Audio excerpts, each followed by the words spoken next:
Eu sei que a ansiedade não é um sentimento muito gostoso de sentir. E uma amiga minha me contou recentemente que ela estava se sentindo muito ansiosa depois de saber que ela seria promovida no emprego e ela não sabia quais iam ser suas novas atividades, nem em qual área ela ia ser realocada. Então, essa preocupação a gente imagina que é por uma coisa boa, né? Mas ela estava cansada de se sentir assim por mais de uma semana, perdendo sono e criando cenários imaginários na própria mente. O nosso corpo, nessas situações, estimula muito a produção do cortisol. E ele acontece por qualquer motivo, seja por uma ansiedade considerada boa ou ruim. O que pode ser prejudicial é o tempo que você passa a sentir essa ansiedade sem direcioná-la para uma ação. E para você não se tornar preocupado crônico, você precisa de um remédio preventivo. E eu amo a analogia do alarme de um carro. Imagina que se um alarme do carro é ativado, você vai colocar fones de ouvido para se afastar e não ouvir mais. Você não vai fazer isso, né? E você também não vai imediatamente entrar em pânico sem saber o que aconteceu e já ligar para a polícia, falar que o carro foi roubado. Não, primeiro você vai analisar a situação, ver se algo aconteceu, se alguém tentou roubar o carro ou se o alarme foi disparado acidentalmente. E a mesma coisa vale para o seu corpo. Por isso que o segredo para lidar com as emoções difíceis sempre está em contestar a base de dados. E para a ansiedade não é diferente. Tudo começa com a coragem de sentir a ansiedade no corpo, perguntando como ela te faz sentir, o que ela indica que você precisa e qual seria a melhor forma de lidar com a ansiedade, quais julgamentos que a sua mente está contando. Será que existe um motivo real para o seu alarme interno ser disparado? Ou esse limite da preocupação está tão sensível que o gato do vizinho que subiu no capô do carro já disparou esse alarme acidentalmente? Como eu disse na aula anterior, é importante você incluir um combo de hábitos diários que vão desde a prática do exercício físico até momentos de pausa, conversa com pessoas queridas e permitir-se desligar de fontes de ansiedade, principalmente do celular. Então, se você está super estimulando a sua ansiedade, você também não vai tentar acentuar a emoção resolvendo 1000 coisas ao mesmo tempo e querendo ser multitarefas, porque aí você deixa as várias janelinhas do spam da sua mente abertas. Quero que você comece a se lembrar a partir de hoje das estratégias que eu vou te contar. E na primeira estratégia, eu quero que você tome o controle da sua vida de um jeito prático. Sabe essas escolhas que a gente pode decidir rapidamente? Que lugar ir, que roupa eu visto, o que eu vou comer? Pare de levar tantas coisas em consideração. E eu vou deixar um lembrete sobre o perfeccionismo, porque ele faz a gente manter padrões das nossas próprias ações muito altos, que provocam mais medo de tentar. E esse medo gera mais ansiedade ainda, nos paralisando e consumindo energia. Então, o perfeccionismo pode levar a uma autossabotagem. Por isso, especialmente na primeira vez que você tentar algo, é melhor não gastar tanta energia pensando na forma ideal de agir e contar até com a possibilidade do erro, sem pensar muito em evitá-lo, ainda mais se o erro não trouxer consequências muito grandes. Aliás, eu quero sugerir: comece a gostar dos seus erros, comece a se permitir errar para evoluir no caminho. Honre suas tentativas mais do que as suas conquistas, porque esse é um grande segredo para você conseguir se desenvolver e ter um relacionamento mais saudável com a sua ansiedade. E a segunda estratégia envolve você praticar autocompaixão.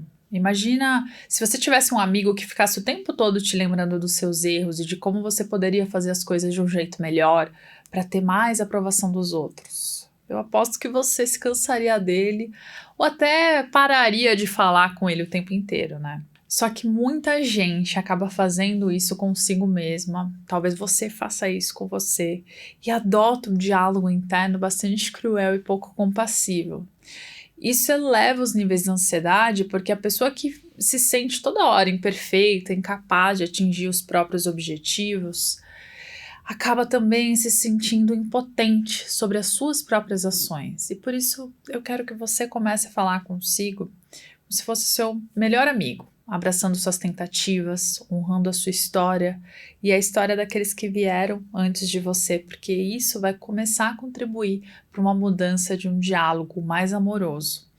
Nos próximos módulos desse curso, eu vou falar mais sobre a autocompaixão. Esse é um primeiro contato para você ir praticando mais amor próprio.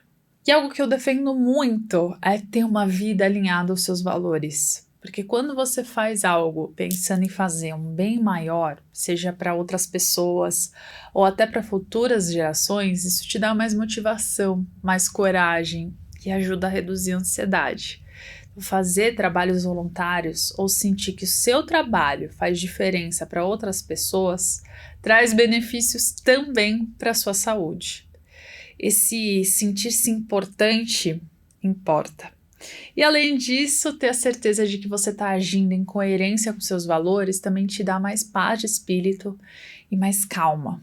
E na quarta estratégia, eu quero que você busque alternativas físicas e não só mentais. Por exemplo, aumentar a intensidade das atividades físicas, diminuir a quantidade de cafeína e verificar também o equilíbrio dos seus hormônios da tireoide, porque isso afeta seu estado de humor e de disposição, como eu já falei em outros módulos. Então, regular uma rotina de sono também é fundamental para você reduzir o nível dos hormônios de estresse e conseguir regular as atividades cerebrais. E até a sua dieta e a redução de açúcar, de carboidratos refinados já comprovaram diminuir a ansiedade no corpo. E preste atenção nisso, porque às vezes a gente acha que o açúcar pode ser um calmante, sabe? Vou comer aquele docinho para ficar mais tranquilo. Mas o consumo exagerado aumenta o nível de glicose no sangue e isso interfere nos batimentos cardíacos e também na produção de hormônios. Então, pode ter um efeito inverso. E por fim, ao longo do seu dia, lembre-se de prestar atenção na sua respiração. Isso, gente, é tão simples e muito poderoso. Muitos problemas seriam evitados se a gente usasse mais a respiração a nosso favor. E use uma estratégia extra. Respire como uma pessoa relaxada. Tem uma pesquisadora que escreveu um livro chamado Anatomia da Ansiedade, que é a doutora Ellen Vora. E ela escreveu: respire como uma pessoa tranquila e seu corpo dirá à sua mente que você também está tranquilo. E a quinta estratégia te sugere a deixar pausas e espaços na sua agenda. A superprodutividade, a multitarefa estimulam a mente a ficar ansiosa por longos períodos de tempo. Como eu falei muito nesse módulo, isso pode ser tóxico e até causar feridas, é isso mesmo, feridas no seu cérebro, danificando células de áreas importantes responsáveis pela cognição. Acredite, você não precisa ser produtivo o tempo todo. Anota para você se lembrar. Isso inclui os finais de semana. Então, se precisa, programa intervalos de descanso. Estimule o ócio produtivo. Não é para você buscar ser criativo durante seu período de descanso. Relaxe e procure não superestimular a sua mente com excesso de informações, principalmente nas redes sociais. A mente não foi feita para lidar com tanta informação ao mesmo tempo. E existem muitas outras estratégias que eu poderia falar aqui. Eu escolhi aquelas que eu considero mais fáceis de fazer e mais relevantes. Mas o seu corpo e a sua rotina podem sugerir outras práticas. É o seu dia a dia que vai te contar qual estratégia pode funcionar mais com você. Então agora a gente vai praticar e eu quero sugerir a prática do círculo de controle, que eu adoro, é uma das minhas preferidas. Pegue um papel, escreva o motivo da sua maior preocupação recente, o motivo da sua ansiedade. Talvez você esteja sentindo inclusive agora. E eu vou dar um exemplo para você entender. Eu tô preocupada que você não tenha entendido direito essa aula. E aí no próximo passo você vai fazer uma lista de palavras com tudo que você enxerga que pode acontecer se essa preocupação se concretizar. E ainda no meu exemplo eu posso ficar preocupada que você não goste do curso, ou que meus alunos continuem sentindo ansiedade de uma forma que não é saudável, ou até de alguém falar que eu não sou uma boa professora. Então pause, escreva sua maior preocupação, o que pode acontecer, que agora a gente vai para o próximo passo. E agora você vai desenhar 2 círculos, um dentro do outro. E no círculo maior você vai escrever tudo o que pode interferir nessa preocupação. Então, continuando o meu exemplo, eu posso colocar você ficar distraído, sua internet ficar instável, a gravação ou o áudio não ficarem bons, a minha didática não ser clara, os exercícios serem vagos e o curso não ser prático. coloquei, escrevi tudo lá. E aí no círculo menor, eu vou escrever tudo que eu posso fazer para reduzir esses riscos, aquilo que está sob meu controle. Então agora eu estou com um estúdio de gravação, com equipamentos profissionais, com profissionais me apoiando aqui. Eu também escrevi o roteiro dessa aula, baseado em anos de estudo, de prática. Incluí histórias, exemplos, exercícios e eu fiz até uma apostila para você se lembrar do que eu falei e para você anotar. E nesse exemplo, sua internet, sua atenção e suas escolhas não estão sob meu controle. Eu agi naquilo que eu identifiquei e com o resto eu posso parar de me preocupar porque isso é energia gasta à toa. Eu quero que você faça o mesmo movimento aí.